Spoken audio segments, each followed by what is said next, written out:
Outro exemplo clássico de restauração, que também tiramos do Antigo Testamento, serve de exemplo para nós, aconteceu cerca de 550 anos antes dessa descoberta que nós aprendemos com Neemias. Nessa vez, você encontrará em 2 Samuel, capítulo 6.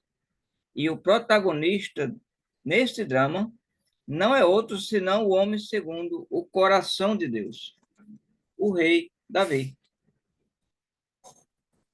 Davi não estava usando a coroa quando começou a pensar na Arca da Aliança. Você vê, anos antes, lá atrás, em 1 Samuel, capítulo 4, que a arca foi tirada de Israel pelos filisteus, como parte do despojo pela vitória em uma batalha. Depois de ficar com a arca por cerca de 7 longos e sofridos meses, por causa da ira de Deus, os filisteus a enviaram de volta a Israel, onde ela permaneceu essencialmente no depósito, acumulando poeira por algumas décadas. Então, Deus tocou no coração de Davi.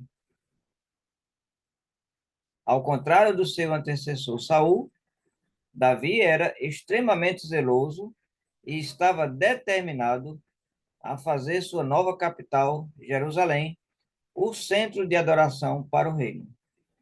Se isso acontecesse, ele sabia que precisava colocar a mobília sagrada no lugar certo, no tabernáculo. Afinal, a glória de Deus descansava sobre aquele baú coberto de ouro. E isso nos leva a 2 Samuel, capítulo 6, dia de mudança para a Arca da Aliança. Para Davi, quando chegou a hora de mover a arca para Jerusalém, 2 homens e um carro de bois simplesmente não eram suficientes.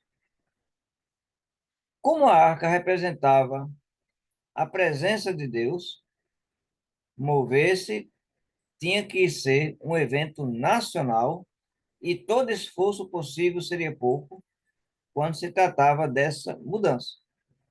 O primeiro passo foi montar uma honrosa força de proteção e uma guarda de 30 mil homens para escoltá-la por cerca de 10 quilômetros do depósito para Jerusalém. Você acompanha essa história em 2 Samuel, capítulo 6, versículo 1. O segundo passo incluiu, aliás, reunir músicos para a procissão real e a celebração. Versículo 5. E então, é claro, havia a questão incrivelmente importante de como a arca seria realmente transportada. Eu acho que houve um pouco de discussão e deliberação sobre essa questão de transportar a arca. E o texto nos informa que eles decidiram usar um carro de madeira que nunca tinha transportado nada. Eu não sei sobre você, mas isso me impressiona. Quero dizer, eles obviamente pensaram sobre essa mudança e fizeram o que é um incrível gesto de respeito e reverência. Esta era a arca do Deus vivo. Então, colocá-la em um carrinho usado estava simplesmente fora de questão. 2 Samuel, capítulo 6, versículo 3. Quando o grande dia chegou, as coisas começaram sem problema. A arca estava carregada no carro novo e brilhante, os músicos fizeram seu papel e toda a casa de Israel estava comemorando diante do Senhor. Versículo 5. Por esse momento, as coisas andavam de acordo com o plano. No entanto, no instante, o plano desmoronou em um dos momentos mais chocantes que você encontrará em qualquer lugar da Bíblia. Quando o carro passou por um lugar desnivelado e rochoso chamado Nacon, começou a balançar. Nesse momento, algo impensável aconteceu. A Arca da Aliança estava à beira de cair do carro.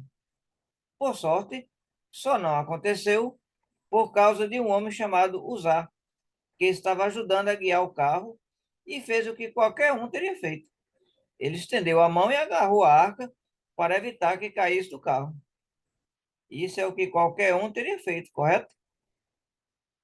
Quero dizer, quem ficaria apenas olhando ao ver a arca de Deus deslizando do seu lugar? No livro da maioria das pessoas, Uzá teria sido um herói. Para a maioria das pessoas, inclusive, sua imagem mereceria estar na primeira página do Jornal de Jerusalém na manhã seguinte, sob a manchete: com pensamento rápido, Uzá salva a Arca da Aliança. É, mas não foi nada disso que aconteceu. O que Uzá fez não ficou na primeira página. Estava mais perto, na parte do fim, nos obituários. O que aconteceu foi: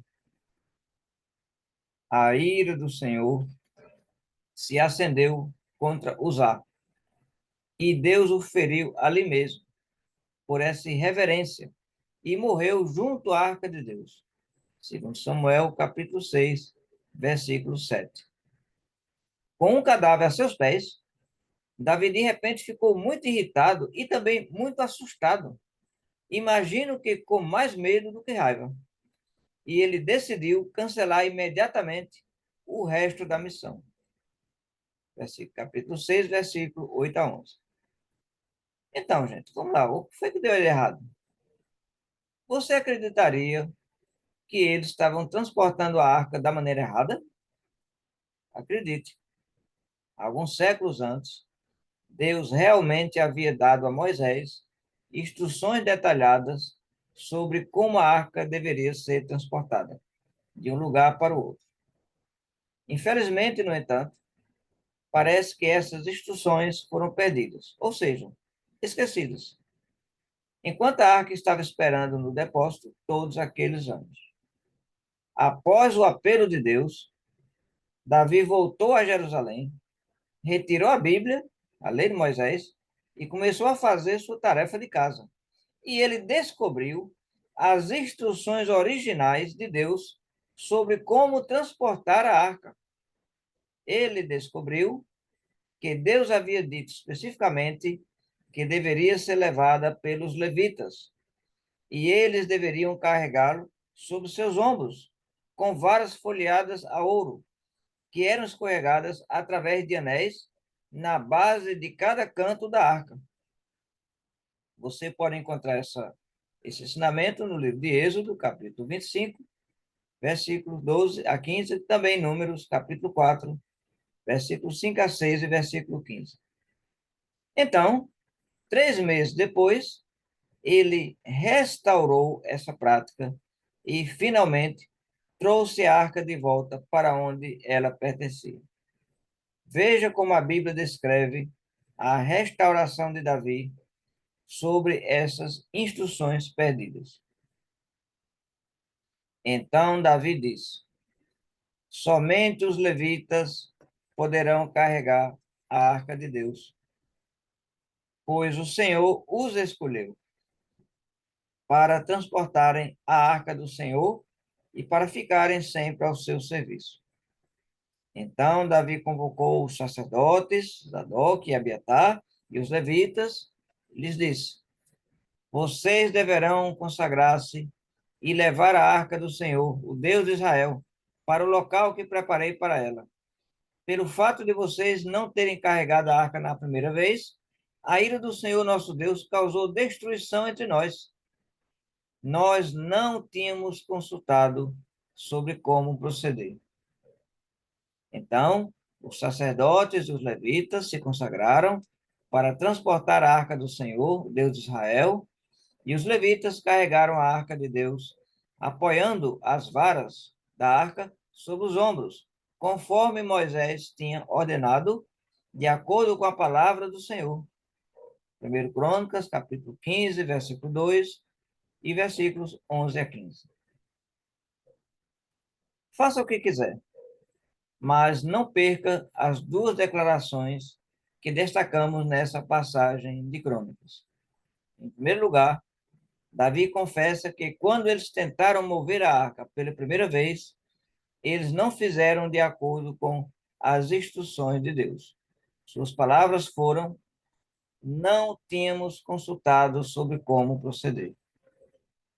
Em segundo lugar, ele reconhece que dessa vez eles devem restaurar o plano original de Deus. Quando eles fizeram isso, ele diz: conforme Moisés tinha ordenado, de acordo com a palavra do Senhor. Então temos alguns exemplos bíblicos de restauração. Poderíamos identificar mais, mas acredito que é possível compreender esse assunto com o auxílio desses dois exemplos que nós vimos, Neemias, capítulo 8, e agora o livro de 1 Crônicas, capítulo 15. Eu acho que eles dão um bom senso do que nós, nas igrejas de Cristo, estamos dizendo quando falamos de restauração. Eu também acho que eles ajudam você a entender porque estamos convencidos de que a ideia de restauração é tão importante. Na nossa próxima oportunidade, vamos levar essa ideia de restauração ao Novo Testamento e concentrar nossa conversa na igreja, e vai nos ajudar bastante esses dois exemplos que nós vimos do Antigo Testamento. Que o Senhor te guarde, te ilumine para sempre. Amém.